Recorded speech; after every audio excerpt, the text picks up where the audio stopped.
What's up, guys? So today's video is already getting off to a bad note. I did try a new mic setup and it was complete ass, so I'm just sitting here talking to you right now. As you can see in the video, looking like a complete idiot because the mic was just horrible. Wasn't going to do that to you. But today we are installing a GK Tech brake line kit, and I will be showing you guys how to make some custom aluminized heat shielding for the Brake Master reservoir and brake booster itself. This sheet is about $15 on Amazon. You can buy pre-made shields, but they cost about $40 before shipping. So to get started, we're going to start cleaning up this brake booster. It did have a leaky master cylinder on it prior, so it ate through the paint, got a little bit of rust from the car sitting. We're just attacking that with some 80 grit. We're not going to get all the way down to bare metal, but we're going to get decently cleaned up as far as where the rust is, and the rest of it we're just going to get kind of scuffed for paint, hit it with a coat of etch and a coat of satin black.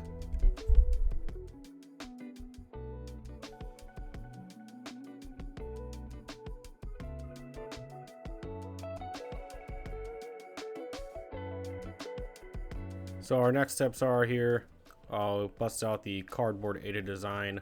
We're going to start making a template for the heat shield that we're going to have on the brake booster itself. We're going to weld two nuts on the booster to create that air gap between the shield and the booster. Curve this panel around, and I'll show you how to make all the edges nice on this heat shield, but real simple. Just get some cardboard really quick, get a quick template made. Now continuing on, we're going to take that cardboard template we made and we're going to transfer it over to our material here. Just put it over top, trace it with a Sharpie. There's multiple ways you can cut it. You can use a jigsaw, sawzall, cutoff wheel. Found the easiest way for me is just using a pair of tin snips, since this material is not that thick and pretty easy to work with. So to make all the edges nice on this heat shield, we're going to start off by cutting little slits on these corners here, because what we are going to end up doing to it is folding over every edge. So it's very important when you make your template, make it about a 1/8 to a 1/4 inch bigger on each end. That way, so when you fold it over, it doesn't become too small. So basically on each end, do what I'm doing right here. Put it up against a flat surface and just hammer that 90-degree into it and flip it over and completely get it around. What that does is it makes a nice round edge that's not sharp either, so you won't have the chance to like cut yourself or whatever while you are working on the car. So basically just do that to every single edge of this heat shield, and then we can move on to the next step of figuring out a mounting system, I guess, to get this onto the brake booster to where it's actually going to be efficient and work as a heat shield. Now that we got it all hammered out, every edge is rounded nicely, we're basically going to start forming it to the booster itself to get the initial shape so it follows the contour of it, and then kind of start thinking in our head how we're going to mount it. I did end up deciding I was going to drill a hole through the shield itself and then weld a nut onto the brake booster, so I could have the nut act as the air gap setter for the shield, and then just have a bolt go through the shield onto the nut to hold it in place on the actual brake booster itself. So now that I have the mark of the exact location I want the nut to be welded, I pull out the die grinder and I'm just cleaning up the area for welding here. I did mark on the side so I could recenter it basically where it was. Probably not perfect, but good enough for what we're doing. Put a little dot there, so now that that's there, we can grab a nut and a bolt just to make it easier to hold it, and we can get a nut welded on here, and you guys can see further on exactly what I mean if you're not picturing this perfectly in your head.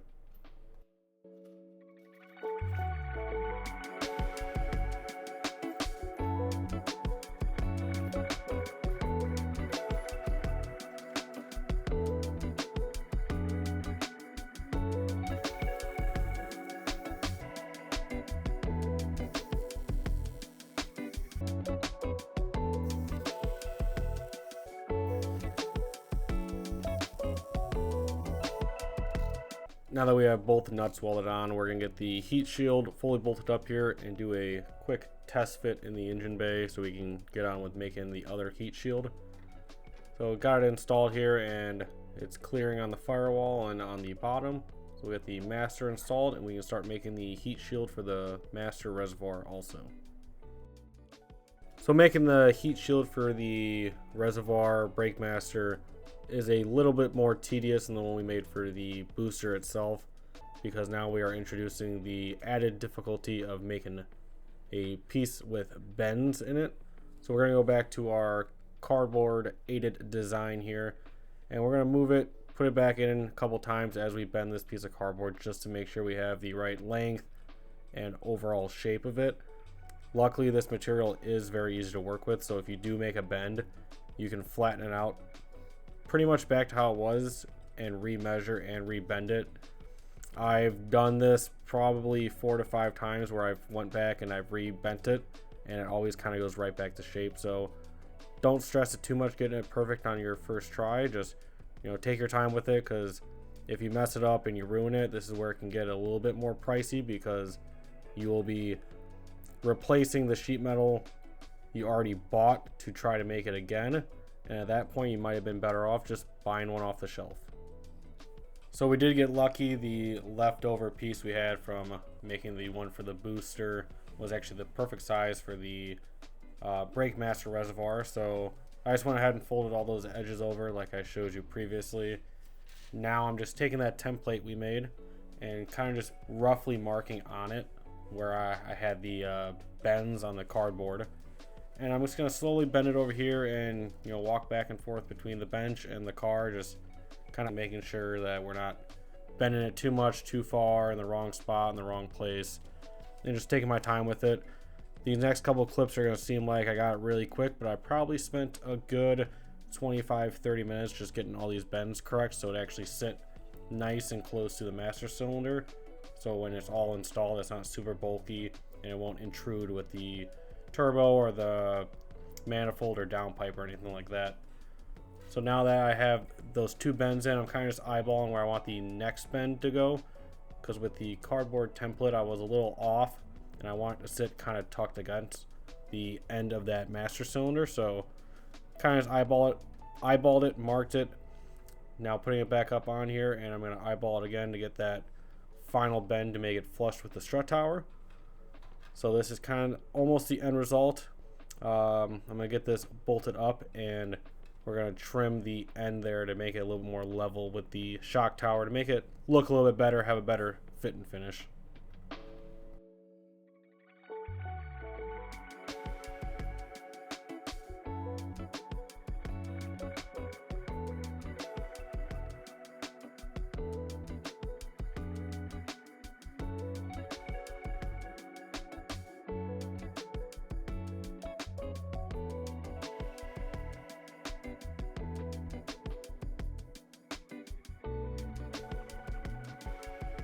Alright, now that we have all the heat shield stuff finalized and fully made, I went ahead and I gave the brake booster a good old birthday, gave it a fresh coat of black paint so it doesn't look stingy and ugly in this engine bay. We're going to give that a final install. That's ready to go. Get the master thrown on and only put the heat shield for the actual booster in place, because now we are on to installing our GK Tech engine bay brake line kit and the GK Tech 240SX to Z32 caliper brake lines in the wheel wells.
Alright, so here I am talking to the camera like an idiot again with a mic that doesn't work. So we have everything basically fully installed, brake master bolted up, booster bolted up. Moving on to installing these brake lines. This is the GK Tech Engine Bay brake line kit. So it connects to the master with banjo fittings, so it's a lot tighter of a kit. So we're gonna get that installed. We're going from the calipers all the way to the master for the front, and the rears will just be from that little bulkhead to the master as well. So now we're gonna go ahead and start installing these GK Tech brake lines. So the ports on the master cylinder, the rearmost closest to the firewall port is your front right caliper. That middle port will be your front left, and then the furthest away from the firewall, most towards the front, will be your rear brakes. So I have the front right into the master, and I'm kind of just roughly eyeballing where I want to get it routed. So I throw it through the firewall here, and then I get this ooey gooey grommet over there and shoved back through the wheel well. Get that snapped into place. It can be a little troublesome. It's a tight fit, but a little finesse, you'll get it in there. So now we move on to that middle port, which will be your front left caliper, aka the shortest line GK Tech supplies in the kit. Basically doing the same thing, get a thread on there, get that grommet over the line. And this one I did struggle with a little bit getting the grommet in place on the shock tower itself, because my repair plate added a little bit of thickness compared to how it is factory, so kind of had to work it a little bit extra, putting a little bit of that, overtime on that one. But eventually I did get the snap into place, and we were all set with that one.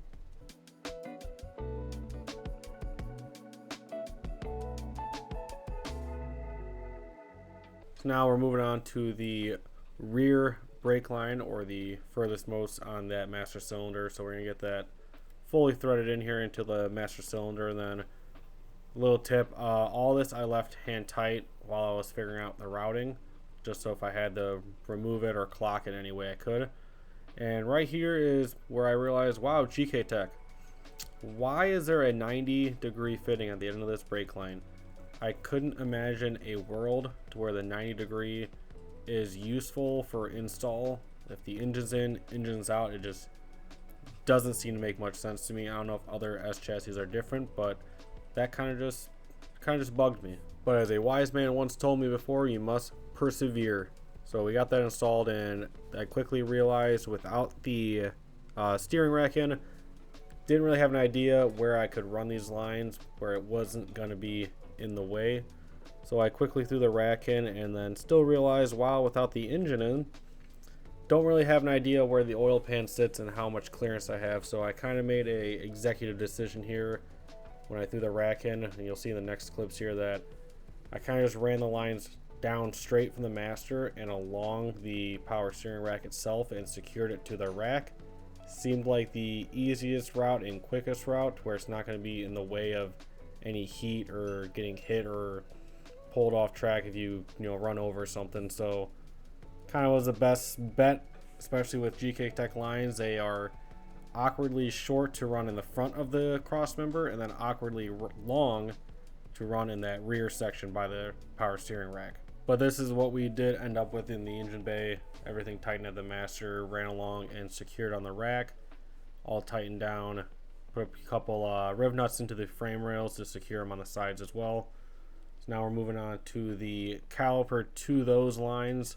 This is a GK Tech 242 Z32 caliper kit, so pretty straightforward. Get those threaded onto the caliper, route it along on your coilover, and then route it to the line that's popping through the fender well. All this still just loosely fitted, so I'll just tighten that up, put it into the holder, and I'm still waiting on some new clips to actually fully secure it, but that'll be good for now.